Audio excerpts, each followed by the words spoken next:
नमस्कार, डेली 24 भारत देख रहे हैं आप। मैं हूं आपके साथ साहिल धुलिया। तो बुलेटिन की शुरुआत करेंगे बड़ी खबर के साथ। आज अजीत पवार का अंतिम संस्कार होगा।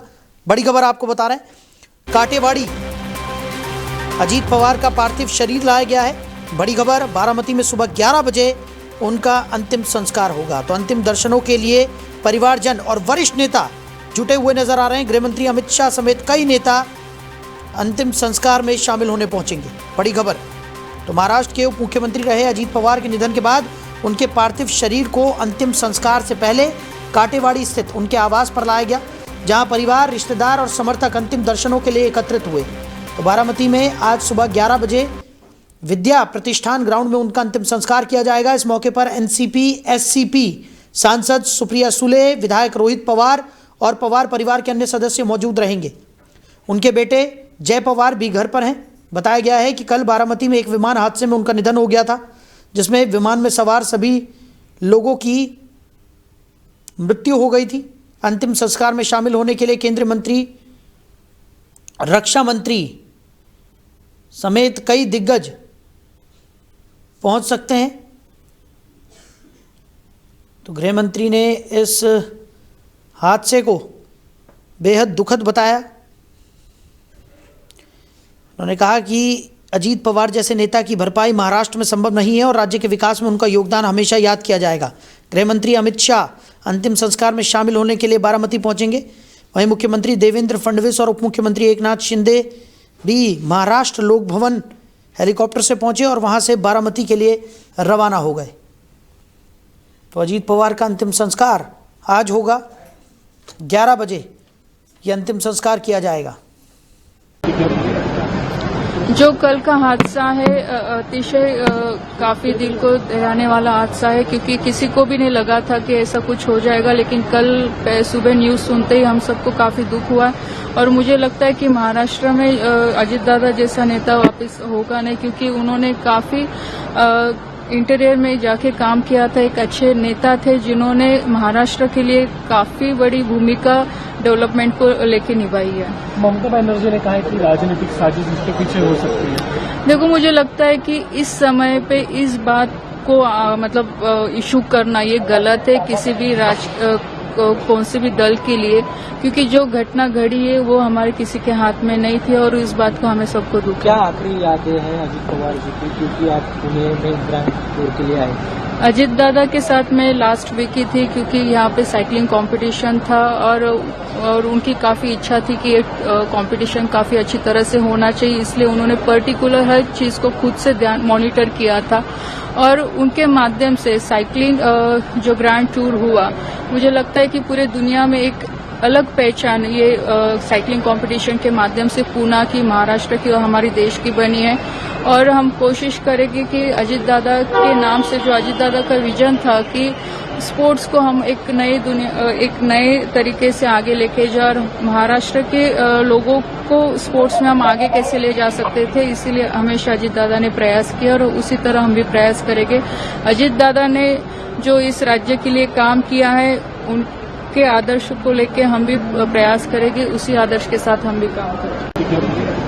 चलिए आगे बढ़ते हैं। महाराष्ट्र के उप मुख्यमंत्री अजीत पवार के निजी सुरक्षा अधिकारी दिलीप जाधव का अंतिम संस्कार कल देर रात सतारा जिले में उनके पैतृक गांव में किया गया। इस दौरान परिवार के सदस्य, रिश्तेदार और गांव के लोग गहरे शोक के साथ वहां पर मौजूद रहे। भावुक माहौल में उनके छोटे बेटे ने पिता को मुखाग्नि दी। दिलीप जाधव भी उसी दुर्भाग्यपूर्ण चार्टर विमान में सवार थे जो कल बारामती में हादसे का शिकार हो गया था। इस भीषण विमान दुर्घटना में विमान में मौजूद सभी 5 लोगों की मौके पर ही मौत हो गई। जाधव के निधन से उनके परिवार पर दुखों का पहाड़ टूट पड़ा। वहीं सुरक्षा बलों और प्रशासनिक हलकों में भी शोक की लहर है। उनका कर्तव्यनिष्ठ स्वभाव और सेवा को हमेशा याद किया जाएगा।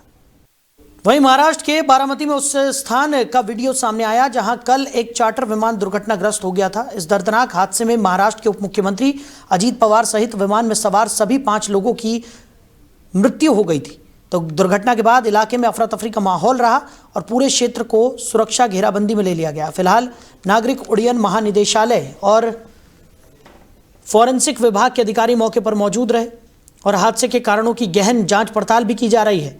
मलबे की बारीकी से जांच की जा रही है, सबूत जुटाए जा रहे हैं और ये पता लगाने की कोशिश की जा रही है कि विमान दुर्घटना किन परिस्थितियों में हुई। इस हादसे से पूरे राज्य में शोक की लहर है।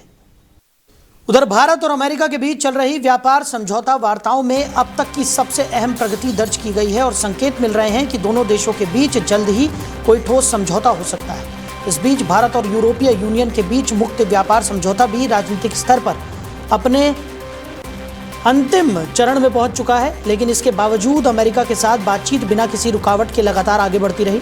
सरकारी सूत्रों ने उन सभी अटकलों को पूरी तरह से खारिज कर दिया है जिनमें यह कहा जा रहा था कि भारत यूरोपीय यूनियन समझौता अमेरिका के साथ बातचीत में दबाव बनाने की रणनीति का हिस्सा है। सूत्रों के अनुसार भारत EU समझौते को लेकर अंतिम दौर की सीमित बैठकों में अमेरिका का नाम तक नहीं लिया गया। सरकार का साफ कहना है कि यूरोपीय यूनियन के साथ समझौता पूरी तरह अपनी अलग समय सीमा और दोनों पक्षों के व्यावसायिक हितों को ध्यान में रखते हुए आगे बढ़ाया गया है और इसका अमेरिका के साथ समानांतर चल रही वार्ताओं से कोई संबंध नहीं है। वहीं कोलंबिया और वेनेजुएला की सीमा से सटे नाटे डे स्टैंडर्ड प्रांत में बुधवार को एक भीषण विमान हादसा हुआ जिसमें सेटिना एयरलाइन का एक व्यावसायिक विमान दुर्घटनाग्रस्त हो गया। इस दर्दनाक हादसे में विमान में सवार सभी 15 लोगों की मृत्यु हो गई। ये दुर्घटना टेक ऑफ के कुछ ही मिनटों बाद हुई जब विमान कुकुटा शहर से उड़ान भरकर ओकाना की ओर जा रहा था। अचानक हुई इस घटना ने पूरे इलाके में शोक और चिंता का माहौल पैदा कर दिया। सरकारी और एयरलाइन अधिकारियों ने जानकारी दी है कि दुर्घटनाग्रस्त विमान बीचक्राफ्ट 1900D मॉडल का था। इसमें कुल 13 यात्री और 2 क्रू मेंबर सवार थे। मृतकों में देश के एक मौजूदा सांसद और आगामी चुनाव में हिस्सा ले रहे एक विधायी उम्मीदवार भी शामिल थे, जिससे इस हादसे का असर राजनीतिक स्तर पर भी गहराई से महसूस किया गया।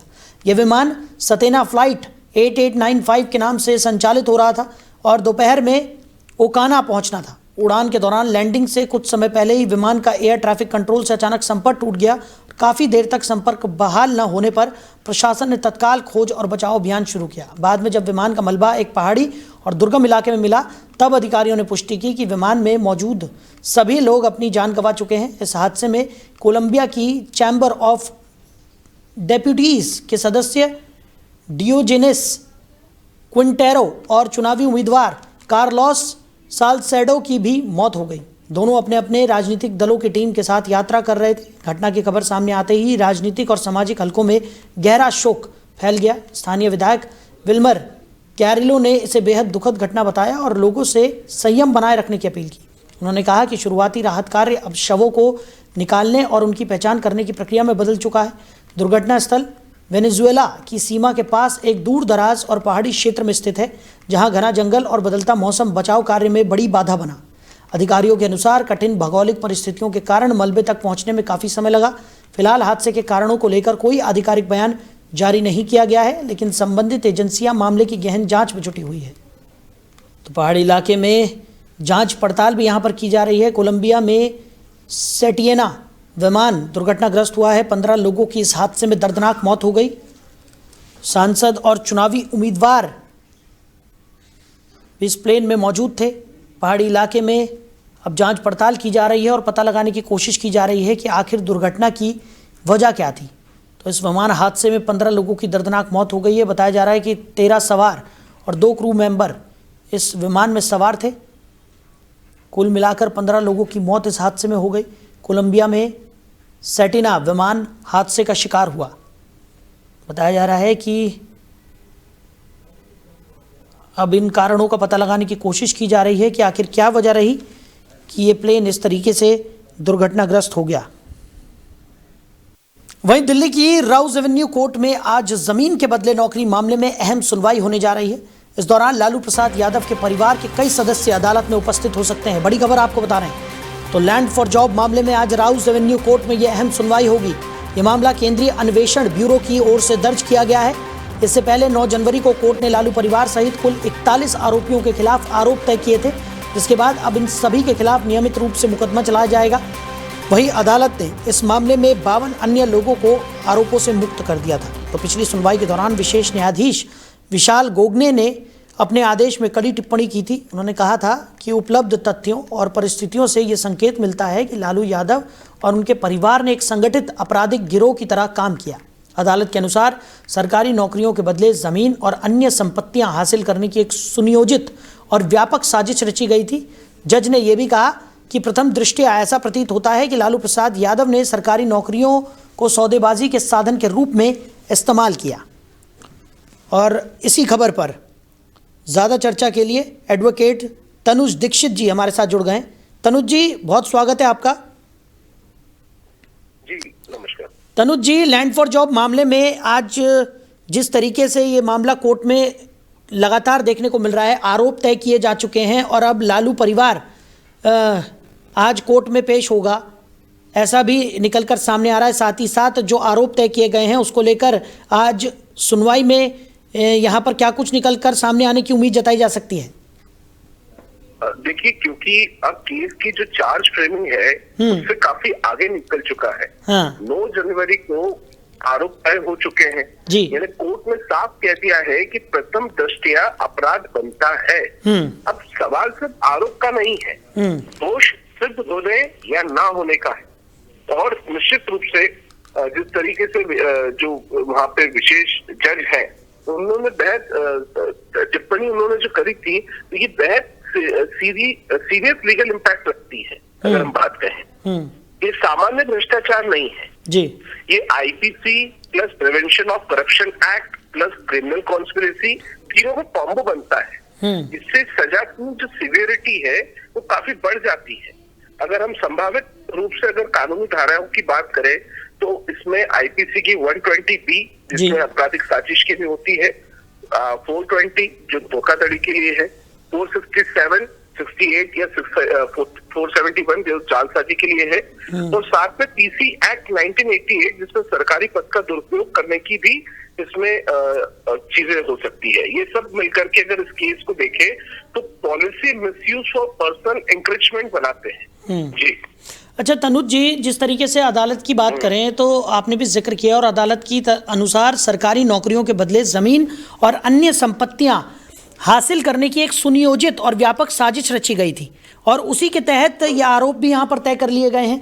अब क्या कुछ विकल्प यहाँ पर लालू परिवार के पास बचता है, क्योंकि अब जो मुश्किलें हैं वो ऐसा प्रतीत हो रहा है कि बढ़ती हुई नजर आएंगी पूरे परिवार के लिए? देखिए, जो क्विट प्रो क्यो जिसे हम फैमिली बेनिफिट्स कहते हैं कि मैंने नहीं परिवार ने किया है, ये वाला बचाव यहाँ कमजोर पड़ता है। अगर आज की सुनवाई में हम ध्यान दें तो ट्रायल प्रोसीडिंग की दिशा तय होगी, गवाहों की सूची और एविडेंस पर चर्चा होना चाहिए, डिफेंस की शुरुआती जो रणनीति है वो झलक सकती है आज क्या करेंगे अपने बचाव में। और कोर्ट ने तो बहुत स्पष्ट रूप से कहा है जी कि स्क्रूटिनी इसमें करी जाएगी। ये केस भ्रष्टाचार का नहीं है, नौकरी की नीलामी का है और उस पर विशेष रूप से कोर्ट बहुत संवेदनशील रूप से देखना चाहता है। जी अच्छा तनुज जी, जिस तरीके से लालू प्रसाद यादव की अगर हम बात करें तो पिछले कुछ सालों से अगर बात की जाए तो उनके स्वास्थ्य को लेकर कई तरह के सवाल यहाँ पर खड़े हो रहे हैं और उनके स्वास्थ्य का हवाला भी कई बार केस के दौरान दिया गया है। ऐसे में क्या उसका कोई बेनिफिट और डाउट यहाँ पर लालू प्रसाद यादव को मिलने की उम्मीद है? देखिए, स्वास्थ्य का अपनी जगह है, लेकिन स्वास्थ्य के जो पैरामीटर्स है फिलहाल देखिए अभी सबसे बड़ी चीज ये है कि जो आरोप सिद्ध होने की बात मैंने आपसे कही है इसमें से किन किन धाराओं में उनको सजा के लिए आगे कोर्ट प्रोसीड करती है, ये सबसे, क्योंकि अभी देखिए अभी तो पूरा ट्रायल चलेगा, गवाह, दस्तावेज, जमीन के कागज, नौकरी की फाइलें, क्योंकि अभी तो क्या है सबूतों की पूरी लड़ाई होगी, है ना। अगर हम बात करें तो जुर्माना, संपत्ति की जब्ती का भी रिस्क है, जेल की सजा का भी रिस्क है। तो पहले सबसे बड़ा फैक्टर ये है कि पहले से जो सजा याफ्ता होने का जो फैक्टर है वो उस पर भी असर डालेगा। तो कहीं ना कहीं ये एक तरीके से पूरी हम निर्दोष है ये आसान नहीं होगा बोलना। हर सुनवाई की एक इमेज डैमेज करेगी, कहीं ना कहीं जो परिवार की जवाबदारी है वो बनेगी और निश्चित रूप से लालू के लिए ये केस अब राजनीतिक नहीं पूरी तरीके से न्यायिक स्टेज पर रहेगा। जी चलिए तनुज जी, हमारे साथ जुड़ने के लिए, इस तमाम जानकारी के लिए, इस तमाम चर्चा के लिए आपको बहुत शुक्रिया। तो 41 आरोपियों पर आरोप तय हो चुके हैं और आपको बता दें कि जज ने यह भी कहा था कि प्रथम दृष्टया ऐसा प्रतीत होता है कि लालू प्रसाद यादव ने सरकारी नौकरियों को सौदेबाजी के साधन के रूप में इस्तेमाल करते हुए अपने परिवार के नाम अचल संपत्तियां खड़ी करने की योजना बनाई। इस टिप्पणी के बाद मामला और भी गंभीर हो गया है और आज की सुनवाई पर सभी की नजरें टिकी हुई हैं कि इस सुनवाई के बाद आखिर इस पूरे केस में यानी लैंड फॉर जॉब मामले में क्या कुछ निकलकर सामने आता है। तो इसी बीच एक बड़ी खबर निकलकर सामने आ रही है। आपको बता दें कि बारामती प्लेन क्रैश मामले में डीजीसीए को ब्लैक बॉक्स बरामद हो गया है। बड़ी खबर आपको बता रहे हैं। तो बारामती में विमान हादसा हुआ था जिसमें डिप्टी सीएम अजीत पवार की मौत हो गई थी और डीजीसीए ने अब ब्लैक बॉक्स यहां पर बरामद कर लिया है। तो बारामती विमान हादसे में डीजीसीए की जांच यहां पर तेज होती हुई नजर आ रही है। ब्लैक बॉक्स भी बरामद कर लिया गया है और अब ऐसी उम्मीद जताई जा रही है कि इस ब्लैक बॉक्स के माध्यम से कई जो सवाल हैं उनके जवाब यहां पर मिल सकते हैं। बता दें कि ब्लैक बॉक्स कॉकपिट में एक जगह पर फिक्स किया जाता है और हादसे से पहले की तमाम चीज़ें, तमाम बातें उसमें रिकॉर्ड होती हैं। तो ब्लैक बॉक्स के मिल जाने के बाद अब ऐसा माना जा रहा है कि इस पूरे मामले में कोई बड़ा खुलासा भी यहां पर हो सकता है कि आखिर क्या वजह रही कि ये प्लेन क्रैश हुआ। तो बता दें कि महाराष्ट्र के डिप्टी सीएम अजीत पवार का इस हादसे में निधन हो गया। आज उनका अंतिम संस्कार किया जाएगा। तो बारामती विमान हादसे में डीजीसीए लगातार जांच पड़ताल में जुटा हुआ था और अब बड़ी खबर निकलकर सामने आ रही है कि घटनास्थल से ब्लैक बॉक्स भी डीजीसीए ने बरामद कर लिया है।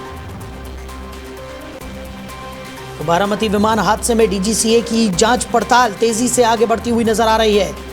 तो घटनास्थल पर डीजीसीए और फॉरेंसिक की टीम लगातार जांच पड़ताल में जुटी हुई थी और इसी बीच डीजीसीए ने ब्लैक बॉक्स को भी बरामद कर लिया है।